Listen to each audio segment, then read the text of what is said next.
Hello student, welcome to Helix Eduhub. हम जो हमारी क्वांटम मैकेनिक्स की लेक्चर सीरीज थी उसमें हम पढ़ रहे थे श्रोडिंगर इक्वेशन के न्यूमेरिकल। ठीक है, तो आज हम एक न्यूमेरिकल या दो न्यूमेरिकल और करते हैं। इसके बाद हम आज पढ़ेंगे normalisation factor and probability, how to find the probability. Okay, so first of all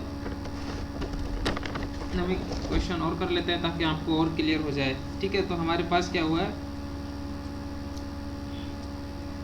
time dependent wave function ले लेते हैं। ठीक है, हमने अभी तक टाइम डिपेंडेंट का एक ही लिया था, तो हम एक एग्जांपल और ले लेते हैं जिसमें हमें वेव फंक्शन कैसा दिया हो, टाइम डिपेंडेंट। ओके, एक क्वेश्चन मैं यहाँ पे लिख देता हूँ, उसको सॉल्व करवाने के बाद फिर अपन नॉर्मलाइजेशन और प्रोबेबिलिटी पे जाएंगे।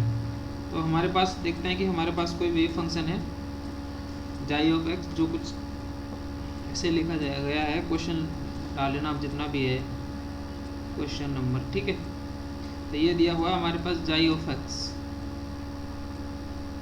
Is equals to alpha x e to the power minus beta x into e to the power minus iota gamma t over h cut. ये कब है, जब अपना x ग्रेटर देन 0 है, और अगर x लेस देन 0 है तो यहाँ पे इसकी वैल्यू 0 है। ठीक है, जब वो यहाँ पर आप देख सकते हैं कि यहाँ पे हमारे पास एल्फा हुआ, बीटा हुआ, गामा, ये क्या है, कोई रियल नंबर है। ठीक है, रियल कांस्टेंट। ठीक है,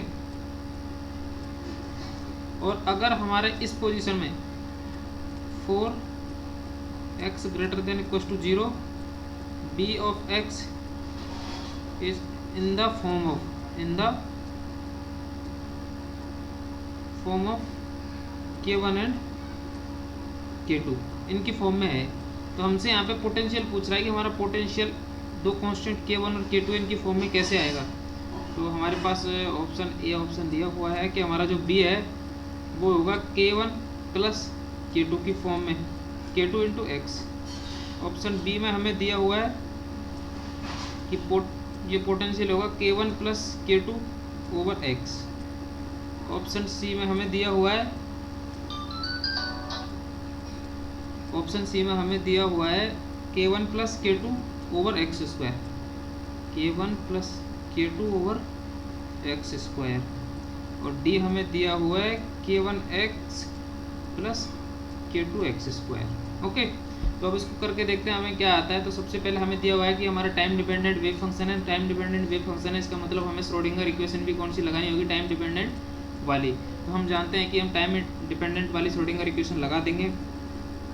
तो सबसे पहले तो हम यहाँ पे लिखेंगे कि हमारा जाई क्या है। ठीक है, सॉल्यूशन में लिखेंगे जाई ऑफ एक्स, और ये हमारा दिया हुआ है क्या, alpha x e to the power minus beta x e to the power minus iota gamma t over h cut. ठीक है, अब हमें जानते हैं कि हमारे पास जो टाइम डिपेंडेंट वेव फंक्शन है वो क्या होता है, minus h cut square over 2m gradient square psi plus V of x psi equals to E की क्या होता है, iota h cut del by delta t into psi. ठीक है, क्योंकि हमारे ई जाई होता है और ई की हमारे पास वैल्यू कितनी होती है, एक हमारा क्या एनर्जी ऑपरेटर है ई, एनर्जी ऑपरेटर ई की वैल्यू होगी iota h cut del over del t. Okay, तो यहाँ से अपन अब हमें क्या फाइंड करना है, हमें ग्रेडियंट स्क्वायर जाई। ठीक है, तो हमें सबसे पहले ग्रेडियंट स्क्वायर जाई की वैल्यू फाइंड करनी है। तो हम जाई का पहले फर्स्ट डेरिवेटिव निकालते हैं। ठीक है, ये निकालते तो हमारे पास क्या आता है, del y del x alpha e to the power minus beta x e to the power minus iota gamma t over h cut. ठीक है, ये आ गया। तो हम यहाँ से जानते हैं कि ये हमारा टी की टर्म है, तो टी हमारा कांस्टेंट है, तो इसको तो वैसे लिख देंगे। अल्फा भी कांस्टेंट है, तो ये हमारा हो जाएगा alpha e to the power minus iota gamma t over h cut. ठीक है, इसका हो जाएगा e to the power beta x का e to the power minus beta x, ये सेम रहेगा, और इसकी पावर का हो जाएगा, तो ये हो जाएगा minus of beta. Okay, minus of beta into x हमारे पास कांस्टेंट है, तो इस टर्म में अपन कुछ एक्स भूल गए थे, एक्स इंटू एक्स। ठीक है, अब अपन क्या करते हैं, एक्स का करते हैं, तो ये हो जाएगा alpha e to the power minus beta x e to the power minus iota gamma t over h cut. हमने यहाँ पे क्या किया, एक्स को पहले कांस्टेंट, इस एक्स को छोड़ दिया, सेकंड टर्म का किया, फिर हमने एक्स का किया तो सेकंड टर्म को कांस्टेंट मान लिया। ठीक है, तो हमारे यहाँ पे जो फर्स्ट डेरिवेटिव निकल के आता है उसको ऊपर वाले को मैं रब करता हूँ, आप नोट कर लेना क्वेश्चन को। ठीक है,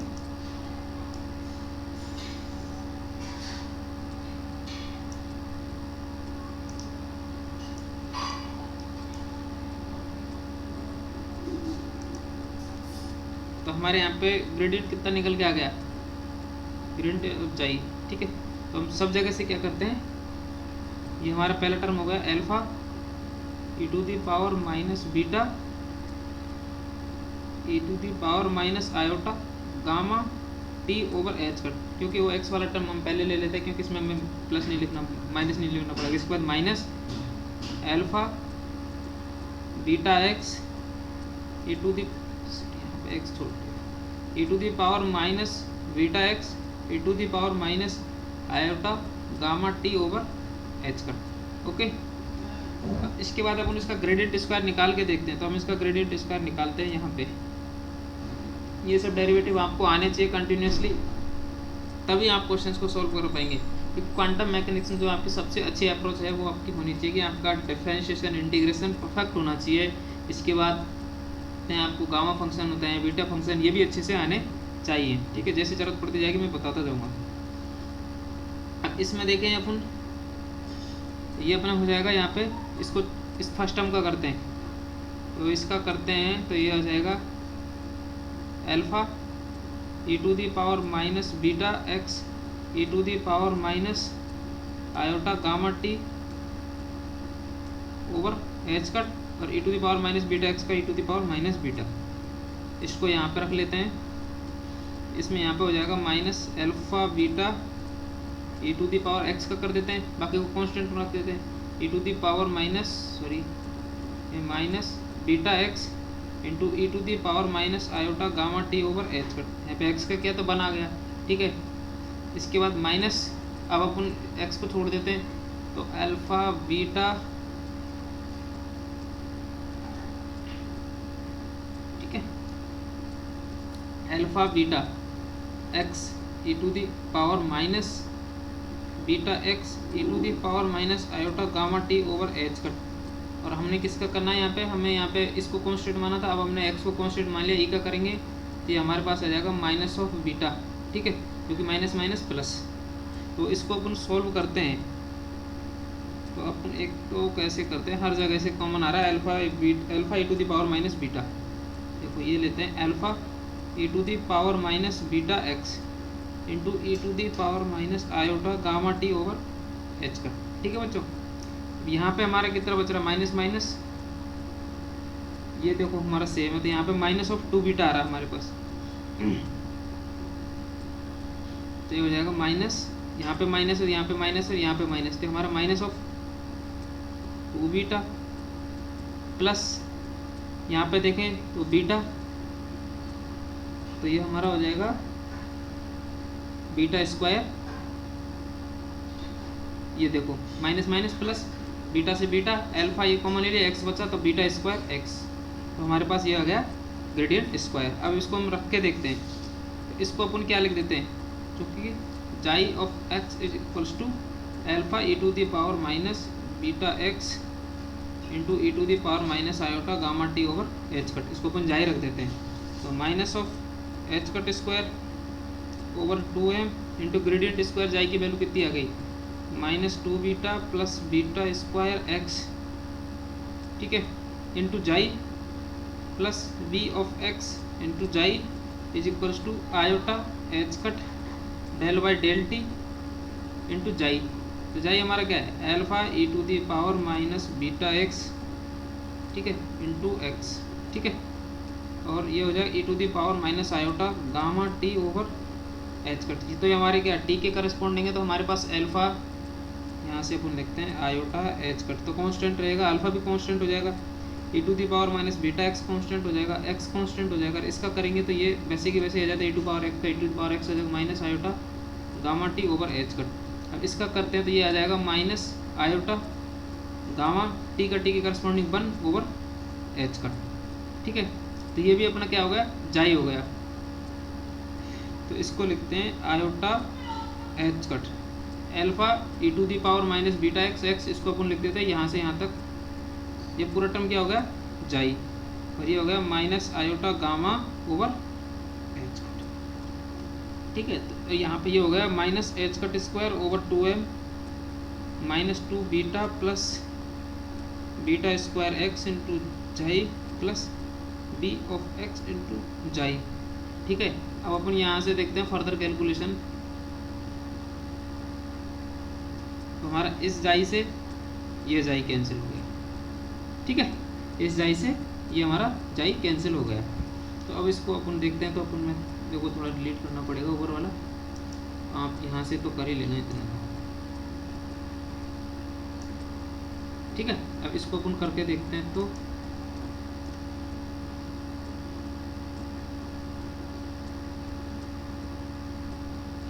यहाँ पे हो जाता है minus h cut square over 2m into minus 2 beta plus beta square x plus B of x equals to, इधर क्या बच रहा है, इधर अपना बच रहा है iota h cut minus iota gamma over h cut से एच कट, तो माइनस ऑफ ये हो जाएगा यहाँ पे माइनस गामा स्क्वायर आयोटा, तो आयोटा स्क्वायर की वैल्यू -1 माइनस माइनस प्लस, तो गामा हो जाएगा। ठीक है, तो ये अपना होगा यहाँ पे गामा। ओके, अब यहाँ पे देखते तो इसको इससे मल्टीप्लाई करेंगे तो यहाँ पे हो जाएगा h cut square beta over 2m minus h cut square beta square x over 2m plus B of x is equals to gamma. तो यहाँ पे देखते हैं कि B of x gamma minus 2 h cut square beta over 2m। ठीक है, मैं यहाँ पे 2 को लिखना भूल गया, 2m plus H cut square beta square over 2m into x. अब यहाँ पे आप एक चीज़ देखोगे, क्या देखोगे कि यहाँ पे ये देखो पूरा टर्म क्या है, कांस्टेंट है। इसको अपन क्या दे देते हैं, k1 नाम, और ये भी पूरा टर्म क्या है, कांस्टेंट है,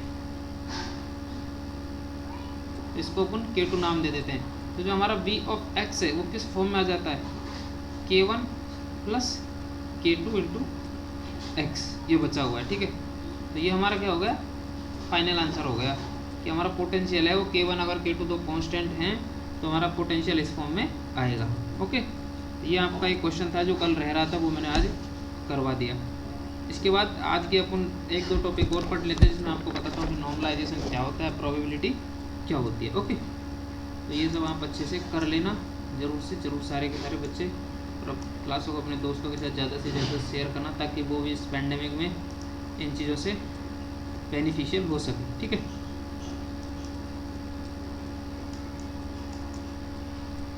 अब हम पढ़ेंगे, हमारा नेक्स्ट टॉपिक है आज का, और इस टॉपिक को पढ़ के यहीं पे ख़त्म करेंगे। इसके डेरिवेशन हम कल करेंगे। हमारा है normalisation. Normalisation, factor and probability, ये हमारा आज का टॉपिक है।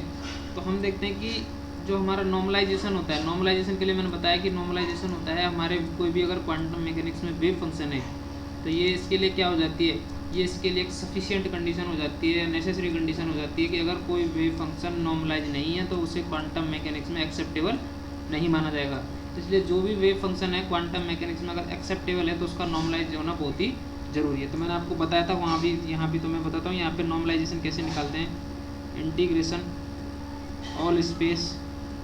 ऑल स्पेस का मतलब है जहाँ से जहाँ तक कोई अपना वेव फंक्शन पाया जाए, जैसे x बराबर 1 से 2 के बीच में पाया जा रहा है वेव फंक्शन, तो उसमें हमें रेंज क्या हो जाएगी, उसकी लिमिट्स हो जाएगी x = 1 से x = 2 तक। तो ये हो जाएगा हमारा psi star psi into d x equals to ये 1 होना चाहिए, ठीक है। और ये भी हो जाना चाहिए कि भाई हमारा ऑल स्पेस है, अगर 3D में है तो all space psi star psi into data equals to data को मैंने आपको बताया था, डेटा हमारा क्या है volume element, r square sine square theta d square d theta into d phi, ठीक है। ये आपका होता है तो मैं आपको बाद में बता दूंगा। मैं आपको हाइड्रोजन एटम वाले कुछ भी फंक्शन के क्वेश्चंस कराऊंगा कि उनको नॉर्मलाइज कैसे किया जाए, तो मैं आपको यहाँ बता दूंगा। बाकी आप यहाँ से ये भी ध्यान रखना, ठीक है।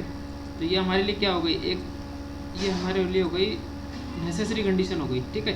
तो हमारा कोई भी वेव फंक्शन होगा उसको नॉर्मलाइज करेंगे तो उसका इंटीग्रेशन करेंगे, पहले इंटीग्रेशन किसके बराबर कर देंगे 1 के बराबर। इसको अपन क्या कंडीशन, इस कंडीशन को हम ये भी बोलते हैं कि अगर ऐसा है तो उसको अपन बोलते हैं स्क्वायर इंटीग्रेबल, ठीक है, स्क्वायर इंटीग्रेबल, ठीक है।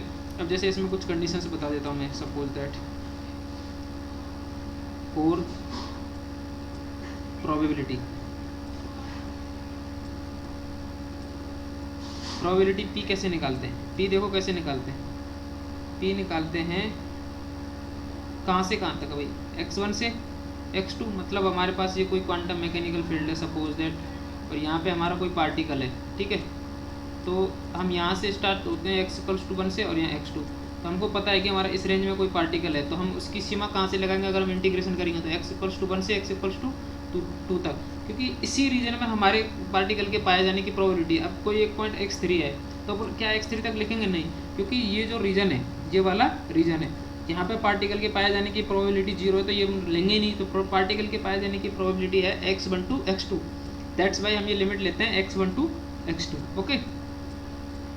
तो ये होता है जाई star psi into d x, ठीक है। और यहाँ पे जाई क्या है,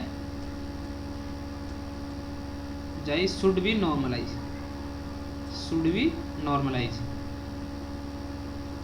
और मैंने बता दिया आपको अगर नॉर्मलाइज कैसे करते हैं, नॉर्मलाइज के लिए ये करते हैं, इनका इंटीग्रेशन 1 के बराबर करते हैं, कोई एक फैक्टर मान लेते हैं, ठीक है। और ये होना चाहिए 1 है ये, ठीक है। इसके बाद मैंने आपको बता ही दिया कि ऐसा होना चाहिए।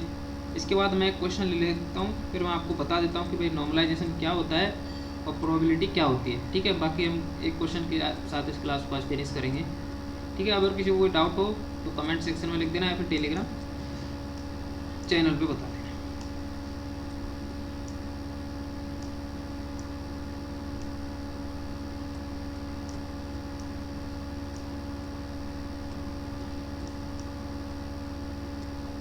ठीक है, तो मैं क्वेश्चन लेके देता हूँ आपको आज। लास्ट क्वेश्चन के साथ इस क्लास को फिनिश करते हैं। हमें एक वेव फंक्शन दिया हुआ है, क्वेश्चन नंबर 1 है हमारा, हमें जाई ऑफ एक्स दिया हुआ है इक्वल्स टू, ये हमें कुछ दिया हुआ है a sine pi n pi x, ये अपना एक्स,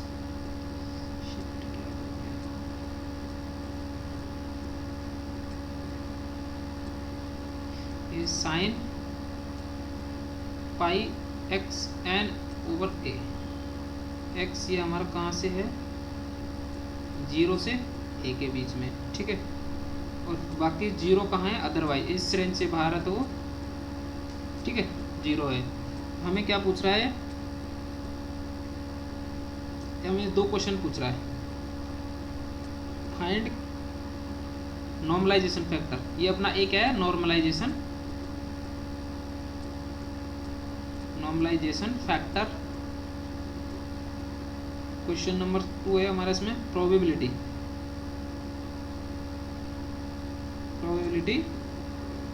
इन द रेंज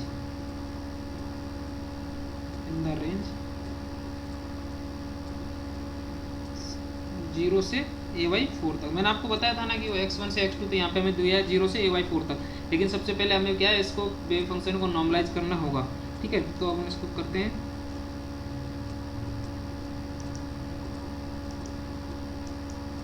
देखो आप मेरे साथ करते जाना, बहुत सिंपल है ये होगा। तो हमें वेव फंक्शन दिया हुआ है क्या, सबसे पहले हम वेव फंक्शन लिखते हैं। तो वेव फंक्शन हमारा दिया हुआ है a sine pi x N, ये ओवर ए। अब देखो ये वेव फंक्शन की हमें लिमिट कहाँ से दी है, 0 से x इक्वल्स टू ए तक। मैंने आपको एक उस प्रीवियस एग्जांपल में बताया कि हमारे इसमें है, तो हम लिमिट क्या लेते हैं, जहाँ से जहाँ तक वेव फंक्शन पाया जाता है, ठीक है। तो इसमें यहाँ से है x इक्वल्स टू 0 से x इक्वल्स टू ए तक, यहीं पे वेव फंक्शन के पार्टिकल के पाए जाने की प्रोबेबिलिटी है, तो रेंज यहीं पे लेंगे, इसी में पाया जाएगा, ठीक है। तो अपन देखते हैं जाई, मैंने आपको बताया था इसका जाई स्टार, देखते हैं क्या होता है। रियल वेव फंक्शन है तो वही हो जाएगा a sine pi x n over ये हो जाएगा, ठीक है। अब क्या करते हैं, अब अपन देखते हैं इसका स्क्वायर इंटीग्रल। तो यहाँ से लिखते हैं x इक्वल्स टू 0 से, देखो ये मैंने बता रखा 0 से a तक, साई स्टार क्या है a sine n pi x over a into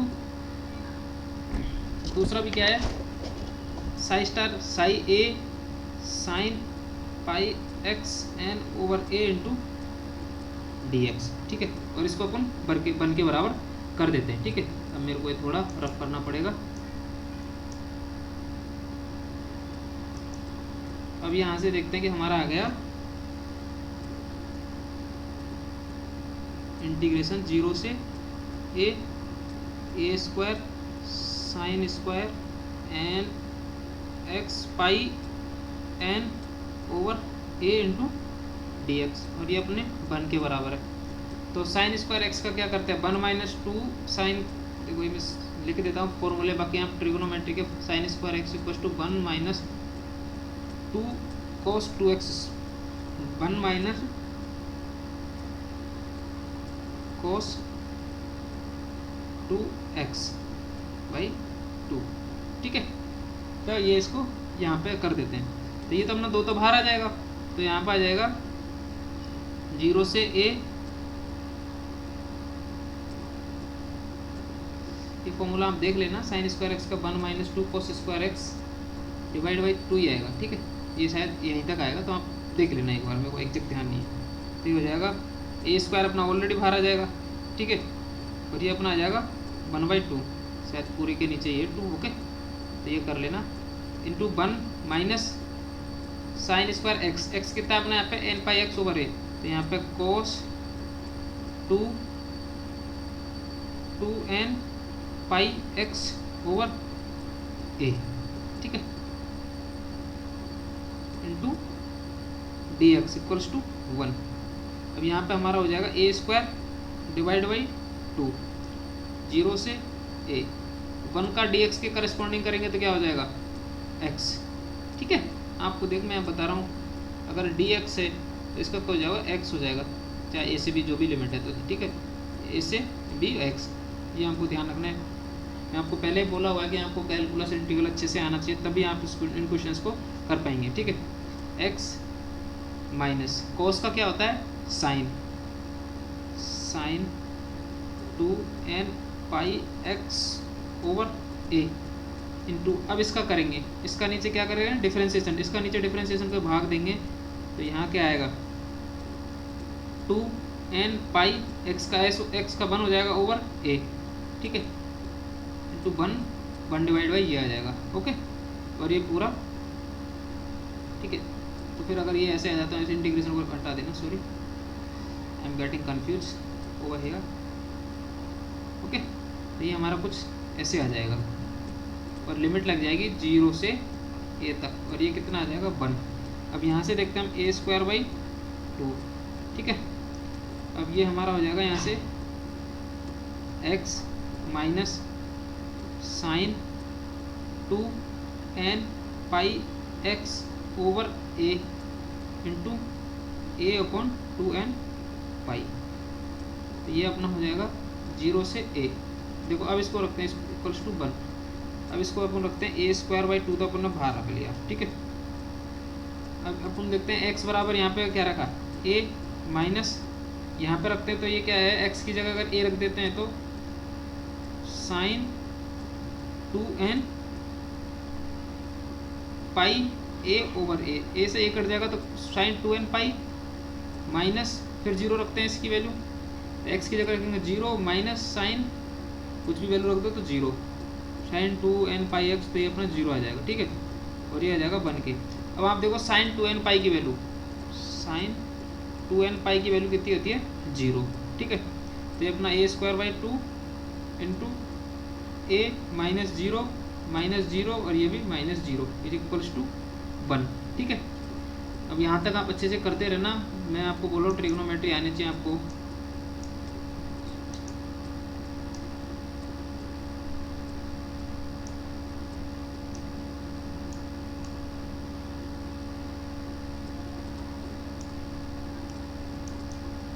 ठीक है, लीव इट। और यहाँ पे देखते हैं कि अपना ये आ गया ए स्क्वायर, तो हमारा आया a square by 2 is equals to a -0 is equals to 1। तो यहाँ से निकाल लेंगे अपन a square by 2 is equals to a, और ये छोड़ो यहाँ से, यहीं से कर लेते हैं, a square by 2 into a is equals to 1। तो यहाँ पे ए स्क्वायर की वैल्यू कितनी हो जाएगी, ए स्क्वायर की वैल्यू हो जाएगी अपनी 2a, ठीक है, सॉरी 2/a, ए स्क्वायर की वैल्यू 2/a। तो अपना ए कितना हो जाएगा, ए अपना हो जाएगा √2/a, ठीक है, ये अपना हो जाएगा √2/a। अब अपन देखते हैं कि अब हमारा वेव फंक्शन क्या हो जाएगा, हमारा नॉर्मलाइज वेव फंक्शन हो जाएगा। इसको नीचे वाले को मैं रफ कर देता हूँ।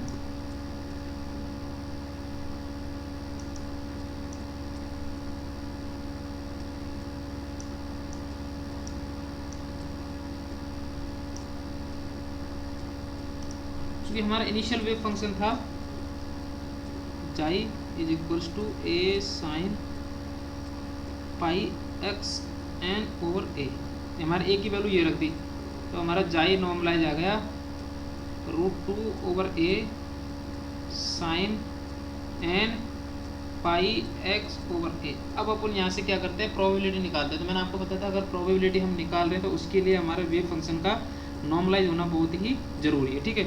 अब इस क्वेश्चन का हम सेकंड पार्ट करते हैं, ठीक है, इस क्वेश्चन का सेकंड पार्ट करते हैं। इस क्वेश्चन का सेकंड पार्ट करते हैं तो हमें क्या पूछा हुआ है, प्रोबेबिलिटी। तो P is equals to psi star psi, तो इसका साई स्टार वही होगा क्योंकि रियल वेव फंक्शन है। हम P इक्वल्स टू हम क्या होते हैं x1 से x2 Sai star Sai into dx, ठीक है। अब अपना साई कितना है √2/a sign n pi x over ए। तो अपना इसका स्टार कितना हो जाएगा, वही रियल वेव फंक्शन का सेम रहेगा conjugate √2/a sign n pi x over ए। इसको इस इक्वेशन 1 में रखते हैं।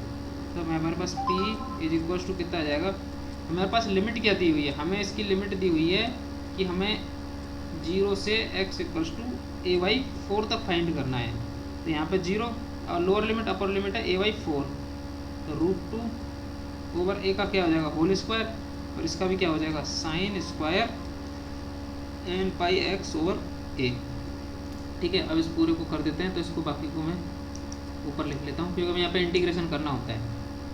Must important is that probability of P कहाँ से 0 to a/4, probability of finding the particle from 0 to a/4 is equals to 0 से a/4 हो गया, ओके। तो √2/a का होल स्क्वायर करेंगे तो 2/a हो जाएगा इंटू साइन स्क्वायर एक्स का अपन को मैंने बताया था अभी कि 1 minus cos 2n pi x over a, ठीक है, into whole divide by 2 into dx। तो यहाँ से 2 से 2 कट जाएगा तो ये आ जाएगा 1/a। तो ये हमारा आ जाएगा 1/a 0 से a/4। तो ये कितना आ जाएगा 1 minus cos 2n pi x over a into dx। ये अपना dx आ जाएगा। अब इसका करेंगे, इसके करस्पॉन्डिंग तो 1 आ जाएगा, तो 1/a इसके करेंगे dx का 1 पे x माइनस, ठीक है।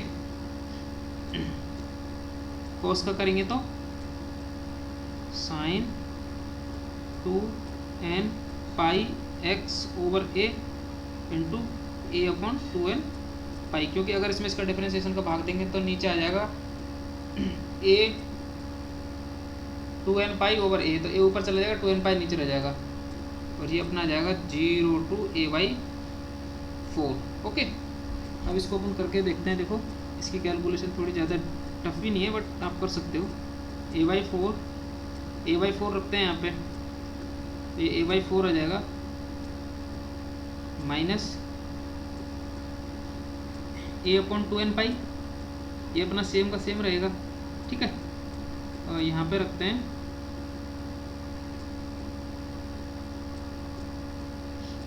Sine 2n pi over a into x की जगह कितना रखना मेरे को, a/4। तो देखो ये a से a कैंसिल हो जाएगा। ठीक है, और ये कितना हो जाएगा 2, तो साइन, और ये देखो आपको दिया हुआ है। सबसे पहले आपको अब पूछोगे कि n बराबर क्या लेना है हमें। ठीक है, तो n बराबर हमें क्या होता है, आपको मैं आगे पढ़ाऊँगा कि मैंने आपको पीछे भी पढ़ाया था। तो अपना होता है √2/a sine n pi x over a। ठीक है, तो अपन इसमें किसके लिए लेकर आते हैं, ग्राउंड स्टेट के लिए। ठीक है, क्योंकि ये जो वेव फंक्शन होता है ये हमारा कहाँ से होता है, ग्राउंड स्टेट के लिए। किसके लिए होता है, ग्राउंड स्टेट के लिए, क्योंकि हमें रेंज दी हुई है x = 0 से a के बीच में। तो हमारे यहाँ तो अपन को पार्टिकल पाया जाता है, तो हमें ग्राउंड स्टेट के लिए निकालते हैं। ठीक है, तो फॉर n = 1। ठीक है, यहाँ पे n = 1 ग्राउंड स्टेट होगी, n = 0 ग्राउंड स्टेट नहीं होगी। ठीक है, n = अपन रख देते हैं। ठीक है, उसको इतना ही रह देते हैं a/2n पाई। ठीक है, इंटू माइनस ऑफ x बराबर 0 माइनस 0, तो इसका तो कोई मीनिंग ही नहीं है। तो यहाँ पे देखते हैं, तो 1/a a/4 माइनस n बराबर 1 रख देते हैं साइन π/2। ठीक है, इंटू n बराबर 1 तो a/2 पाई। ठीक है, और बाकी 0 है ही है। ठीक है, तो अपन यहाँ पे इसको देखो करते हैं, तो क्या आता है 1/a a/4 माइनस साइन π/2 की वैल्यू 1 और a/2 पाई। ठीक है, तो इस कैलकुलेशन को मैं आप देखो यहाँ से लाते हैं, तो ये हो जाएगा 1/a into a/4 minus 1/a into a/2 पाई। इससे a कैंसिल हो गया, इसे से a कैंसिल हो गया, तो हमारी जो प्रोबेबिलिटी आई है 0 to a/4 वो कितनी आई है, 1/4 माइनस 1/2 पाई। ठीक है, तो ऐसे क्वेश्चन आप कर लेना। मैंने एक क्वेश्चन करा दिया है, मोस्ट प्रोबेबली अगर मेरे को टाइम मिला तो मैं आपको इसके 1 से 2 क्वेश्चन और करा दूँगा। ठीक है, ये देख लेना, ये जो आंसर आ रहा है यहाँ तक आप कर लेना। तो ये इसका फाइनल आंसर है। इसके बाद अपन कल 2-4 क्वेश्चन ऐसे करते हैं जिनमें मैं आपको नॉर्मलाइजेशन फैक्टर और निकालना सिखाऊंगा कि नॉर्मलाइज फैक्टर कैसे निकालते हैं। ठीक है, इसके बाद मैं आपको ये भी बता दूंगा कि प्रोबेबिलिटी के क्वेश्चन करेंगे, अपन नॉर्मलाइजेशन के फैक्टर करेंगे, 3D में भी क्वेश्चन करेंगे, जो मैं आपको d टाउ वाला बताया था, r² sin θ d θ d phi. ठीक है, तो वो वाला भी मैं आपको बता दूंगा। इसके बाद ही हम नेक्स्ट टॉपिक पे आगे बढ़ेंगे। तो सबसे पहले अपना काम ये रहेगा कि अपन नॉर्मलाइजेशन फैक्टर निकालना सीखेंगे अच्छे से, फिर हम प्रोबेबिलिटी निकालना सीखेंगे। इसके बाद ही हम आगे बढ़ेंगे, जिसमें हमारा नेक्स्ट अगर टॉपिक कभी आगे बढ़ेंगे नेक्स्ट वीक, तो वो हमारा रहेगा पार्टिकल एंड बंडी बॉक्स। तो यहाँ पे आपको पूरी क्वांटम मैकेनिक्स कराई जाएगी, तो ज़्यादा से ज़्यादा अपने दोस्तों के साथ शेयर करना। ठीक है, और हमारे टेलीग्राम चैनल को ज्वाइन कर लेना सारे बच्चे।